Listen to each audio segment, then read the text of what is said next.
Hello दोस्तों, स्वागत है आपका आज के वीडियो में। और आज मैं आपको बताने वाला हूँ कुछ important points the living world chapter के, जो कि एनसीईआरटी की बायोलॉजी का पहला चैप्टर है। इसमें मैं सारे के सारे इंपॉर्टेंट एमसीक्यूज कवर कर दूंगा एक बहुत ही इंटरैक्टिव और फन वे में, तो वीडियो को आगे देखते रहिए। सबसे पहला पॉइंट है कि कितनी स्पीशीज़ हैं जो इस वर्ल्ड में नोन है और डिस्क्राइब्ड है। ये एक एमसीक्यू है। तो टोटल 1.7 से लेकर 1.8 मिलियन स्पीशीज़ तक नोन है और डिस्क्राइब्ड है।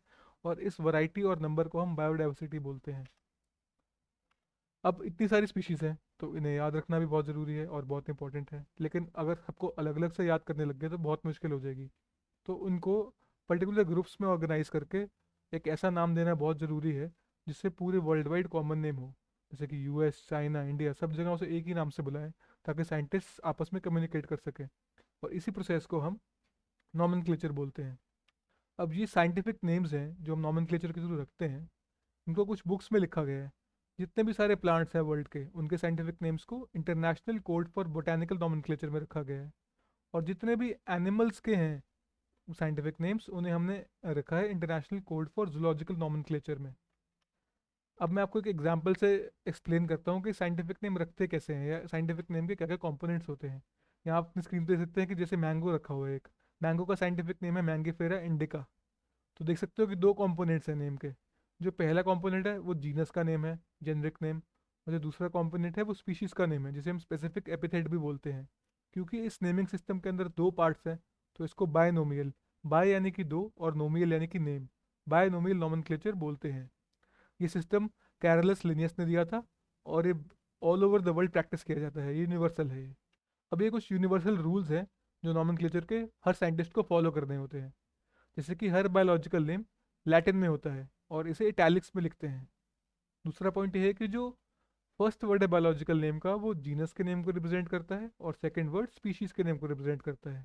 जो थर्ड रूल है वो ये है कि दोनों के दोनों जो नेम्स हैं वो हैंड रिटन होते हैं और इटैलिक्स में लिखे जाते हैं। या तो उन्हें इटैलिक्स में लिख सकते हैं या उन्हें सेपरेटली अंडरलाइन कर सकते हैं।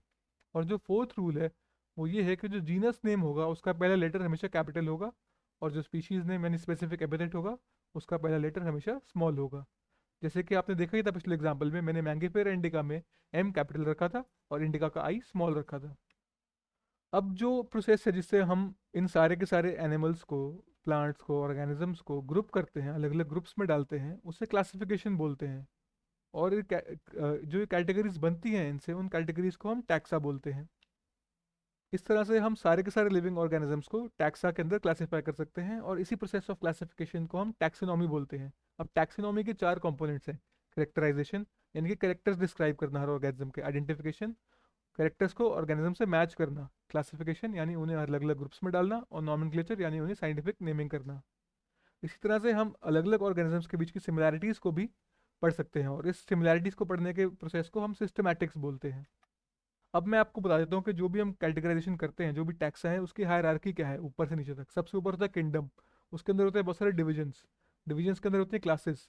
क्लासेस के अंदर होते हैं ऑर्डर्स। ऑर्डर्स में फैमिलीज। फैमिलीज में जीनस। और जीनस के अंदर स्पीशीज। स्पीशीज हमारा सबसे लोअर यूनिट है एक टैक्सा का। सबसे लोअर टैक्सा है। इसके अंदर एक ही ऑर्गेनिज्म आता है। जैसे मैंगीफेरा इंडिका एक स्पीशीज होगी, सोलेनम ट्यूबरोसम एक स्पीशीज होगी, पैंथेरा लियो एक स्पीशीज होगी, लायन की, और होमोसेपियन ह्यूमन बींग की स्पीशीज होगी, जो कि आप अपनी स्क्रीन पे देख सकते हैं। अब स्पीशीज के बाद आता है हमारा जीनस। तो हम देखते हैं जीनस के अंदर क्या होता है। जीनस के अंदर एक ग्रुप ऑफ स्पीशीज होता है। जैसे कि आप पैंथेरा जीनस को ही ले लो। इसके अंदर लायन भी आता है, टाइगर भी आता है, और लेपर्ड भी आता है। तो इनके साइंटिफिक नेम है पैंथेरा लियो। यानी जीनस पैंथेरा है लेकिन स्पीशीज लियो अलग है। फिर पैंथेरा टिग्रिस, उसी तरह से पैंथेरा पार्डस। अब जीनस के बाद हमारा आता है फैमिली। अब एक फैमिली के अंदर काफ़ी सारे जीनस होते हैं। जैसे कि आप फैमिली फेलिडे ले लो। उसके अंदर बिल्लियाँ भी आती हैं और शेर भी आते हैं। तो जीनस पैंथेरा जो कि शेर, लेपर्ड और टाइगर का हो गया, और जीनस फेलिस जो कि कैट्स का हो गया, दोनों आ जाते हैं। उससे ऊपर है हमारा ऑर्डर। अब ऑर्डर के अंदर ग्रुप ऑफ फैमिलीज आती हैं। जैसे कि ऑर्डर कार्निवोरा, यानी कार्निवोरस एनिमल्स के अंदर हमारा फैमिली फेलिडे और फैमिली कैनिडे आ जाता है। फैमिली फेलिडे कैट्स की फैमिली है और family Canidae dog like organisms की फैमिली है। उससे ऊपर हमारी आती है क्लास। जैसे मैमल्स की एक क्लास है, उसके अंदर कार्निवोरा ऑर्डर आता है, प्राइमेटा और ऑर्डर आता है। ऑर्डर प्राइमेटा के अंदर हमारे मंकीज, ह्यूमन बींग्स, ये सब आते हैं। और ऑर्डर कार्निवोरा तो हम पहले डिस्कस ही कर चुके हैं, लायंस, डॉग्स, कैट्स, जो भी कार्निवोरस एनिमल्स हैं वो उसके अंदर आते हैं।